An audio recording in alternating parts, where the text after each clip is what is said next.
ಮದುವೆಯಾಗಿ ಗಂಡನ ಮನೆಗೆ ಹೋದ ಮೇಘ್ನಾ ರಾಜ್ ಒಂದು ಚಿರಂಜೀವಿ ಸರ್ಜಾ ಅವರನ್ನ ನೆನೆದು ಕಣ್ಣೀರನ್ನು ಹಾಕಿದ್ದಾರೆ. ಸೊ ಅಷ್ಟಕ್ಕೂ ಯಾವಾಗ ಮದುವೆ ಆದರೂ, ಯಾರನ್ನ ಮದುವೆ ಆದರೂ, ಗಂಡು ಯಾರು, ಇದೆಲ್ಲದರ ಬಗ್ಗೆ ಸಂಪೂರ್ಣವಾದ ಮಾಹಿತಿಯನ್ನು ಈ ಒಂದು ವಿಡಿಯೋದಲ್ಲಿ ತಿಳಿಸ್ತೀನಿ. ಅಷ್ಟಕ್ಕೂ ಯಾಕೆ ಒಂದು ಮೇಘ್ನಾ ರಾಜ್ರವರು ಒಂದು ಚಿರಂಜೀವಿ ಸರ್ಜಾ ಅವ್ರನ್ನ ನೆನೆಸ್ಕೊಂಡು ಕಣ್ಣೀರು ಹಾಕಿದ್ರು, ಇದೆಲ್ಲದರ ಬಗ್ಗೆ ಸಂಪೂರ್ಣವಾದ ಮಾಹಿತಿಯನ್ನು ಈ ಒಂದು ವಿಡಿಯೋದಲ್ಲಿ ತಿಳ್ಕೊಂಡು ಬರೋಣ ಬನ್ನಿ. ಅದಕ್ಕೂ ಮೊದಲು ನೀವು ನಮ್ಮ ಚಾನಲ್ಗೆ ಸಬ್ಸ್ಕ್ರೈಬ್ ಮಾಡಿಲ್ಲ ಅಂದರೆ ಈ ಕೂಡಲೇ ಸಬ್ಸ್ಕ್ರೈಬ್ ಮಾಡಿ. ಹಾಗೆ ಒಂದು ಪಕ್ಕದಲ್ಲಿರೋ ಬೆಲ್ ಐಕಾನ್ನ ಪ್ರೆಸ್ ಮಾಡೋದ್ರ ಮೂಲಕ ನಮಗೆ ಸಪೋರ್ಟ್ ಮಾಡಿ. ಹಾಗಿದ್ರೆ ಬನ್ನಿ ಸ್ನೇಹಿತರೆ, ತಡ ಯಾಕೆ ಮಾಡೋದು, ವಿಡಿಯೋನ ಸ್ಟಾರ್ಟ್ ಮಾಡೋಣ.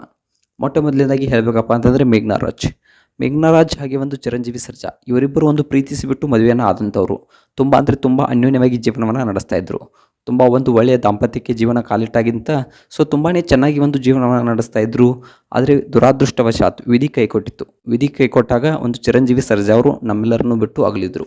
ಅದಾದ ನಂತರ ಅವರ ತಂದೆ ತಾಯಿಯವರು ತುಂಬ ಅಂದರೆ ತುಂಬಾ ಫೋರ್ಸ್ ಮಾಡ್ತಾರೆ ಮೇಘ್ನಾ ರಾಜ್ರವ್ರಿಗೆ, ನೀನು ಎರಡನೇ ಮದುವೆಯನ್ನು ಆಗು ಅನ್ನೋದನ್ನು. ಆದರೆ ಮೇಘ್ನಾ ರಾಜ್ರವರು ಯಾವುದೇ ಕಾರಣಕ್ಕೂ ಎರಡನೇ ಮದುವೆಗೆ ಒಪ್ಕೊಳ್ಳೋದಿಲ್ಲ. ಯಾಕಪ್ಪ ಅಂತಂದರೆ ಅವರಿಗೆ ಆವಾಗ ದುಃಖದಲ್ಲಿರ್ತಾರೆ. ಸೊ ಎರಡನೇ ಮದುವೆಗೆ ಯಾವುದೇ ಕಾರಣಕ್ಕೂ ಮೇಘ್ನಾ ರಾಜ್ರವರು ಒಪ್ಕೊಳ್ಳೋದಿಲ್ಲ. ಅದಾದ ನಂತರ ಏನಾಯ್ತಪ್ಪ ಅಂತಂದರೆ, ಈಗ ಯಾಕೆ ಎರಡನೇ ಮದುವೆಗೆ ಒಪ್ಕೊಂಡ್ರು, ಏನಾಯಿತು, ಈ ಕೆಲವು ದಿನಗಳ ಹಿಂದೆ ಒಂದು ಯೂಟ್ಯೂಬ್ ಚಾನಲ್ನಲ್ಲಿ ಒಂದು ಲೈವ್ ಬಂದುಬಿಟ್ಟು ಒಂದು ಬ್ರಾಡ್ಕಾಸ್ಟ್ ಚಾನಲ್ನಲ್ಲಿ ಹೇಳಿದ್ದಾರೆ, ಇಲ್ಲ ನಾನು ಎರಡನೇ ಮದುವೆನ ಆಗ್ತೀನಿ, ನಾನು ಎರಡನೇ ಪ್ರೀತಿಯಲ್ಲಿ ಹುಡುಕೋದ್ರಲ್ಲಿ ಯಾವುದೇ ತಪ್ಪಿಲ್ಲ, ನನಗೋಸ್ಕರ ಅಲ್ಲದೆ ಹೋದರೂ ನನ್ನ ಮಗನಿಗೋಸ್ಕರ ಆದರೂ ನಾನು ಎರಡನೇ ಮದುವೆನ ಆಗಲೇಬೇಕು ಅನ್ನೋ ಮಾತನ್ನು ಹೇಳಿದ್ದಾರೆ. ಸೊ ಅಷ್ಟಕ್ಕೂ ಮದುವೆ ಆಗ್ತಾರೆ ಇವರ ಮದುವೆ ಆಗುವಂಥ ಗಂಡು ಯಾರು ಅನ್ನೋದು ಸಂಪೂರ್ಣವಾದ ಮಾಹಿತಿನ ಈ ಒಂದು ವಿಡಿಯೋದಲ್ಲಿ ನಾನು ನಿಮಗೆ ತಿಳಿಸ್ತೀನಿ. ಹೌದು ಸ್ನೇಹಿತರೆ, ಈಗ ನಟಿ ಮೇಘ್ನಾ ರಾಜ್ರವರು ಹೇಳಿರುವಂತೆ ನಾನು ಎರಡನೇ ಮದುವೆನ ಆಗ್ತೀನಿ ಅನ್ನೋ ಮಾತನ್ನು ಹೇಳಿದರು.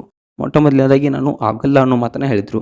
ಸೊ ಇದ್ರ ಬಗ್ಗೆ ಧ್ರುವ ಸರ್ಜಾ ಅವ್ರನ್ನ ಕೆಲವೊಂದಿಷ್ಟು ಜನರು ಕೇಳಿದಾಗ, ಅಂದರೆ ಸೋಷಿಯಲ್ ಮೀಡಿಯಾದಲ್ಲಿ ಕೇಳಿದಾಗ ಧ್ರುವ ಸರ್ಜಾ ಅವರು ಕೊಟ್ಟ ಉತ್ತರ ಏನಪ್ಪ ಅಂತಂದರೆ, ಇಲ್ಲ ಅದು ಅವ್ರ ಇಷ್ಟ, ಅವರು ಯೋಚನೆ ಮಾಡಿನೇ ಒಂದು ಒಳ್ಳೆಯ ಡಿಸಿಷನ್ನ ತೊಗೊಂಡಿರ್ತಾರೆ. ಈಗಾಗಲೇ ಅವರು ಒಂದು ಅಣ್ಣನನ್ನು ಕಳೆದುಕೊಂಡ್ರು, ದುಃಖದಲ್ಲಿದ್ದಾರೆ. ಸೊ ಅವರಿಗೆ ನಾವು ಇನ್ನಷ್ಟು ಹರ್ಟ್ ಮಾಡೋದು ಬೇಡ ಅನ್ನೋ ಮಾತನ್ನು ಇಲ್ಲಿ ಧ್ರುವ ಸರ್ಜಾ ಅವರು ಹೇಳಿದ್ದಾರೆ.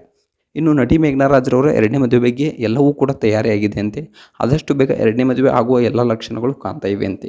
ಆಲ್ರೆಡಿ ಗಂಡನ್ನು ಕೂಡ ಒಂದು ಮೇಘ್ನಾ ರಾಜ್ರವರ ತಂದೆ ತಾಯಿಯವರು ನೋಡಿದ್ದಾರಂತೆ. ಆ ಗಂಡು ಆ ಒಂದು ಸಂಬಂಧಿಕರಲ್ಲಿ ಒಂದು ಮದುವೆ ಆಗುವ ಎಲ್ಲ ಸಾಧ್ಯತೆಗಳು ಹೆಚ್ಚಿವೆ ಅಂತೆ. ಆ ಗಂಡಿನ ಬಗ್ಗೆ ಮಾಹಿತಿ ಇನ್ನೂ ಕೂಡ ಎಲ್ಲೂ ಕೂಡ ತಿಳಿದು ಬಂದಿಲ್ಲ. ಆದಷ್ಟು ಬೇಗ ತಿಳಿದ ತಕ್ಷಣ ನಾನು ನಿಮಗೆ ಅಪ್ಡೇಟ್ ಕೊಡ್ತೀನಿ. ಹಾಗೆ ಈ ಚಾನಲ್ನ ಸಬ್ಸ್ಕ್ರೈಬ್ ಮಾಡ್ಕೊಳ್ಳಿ.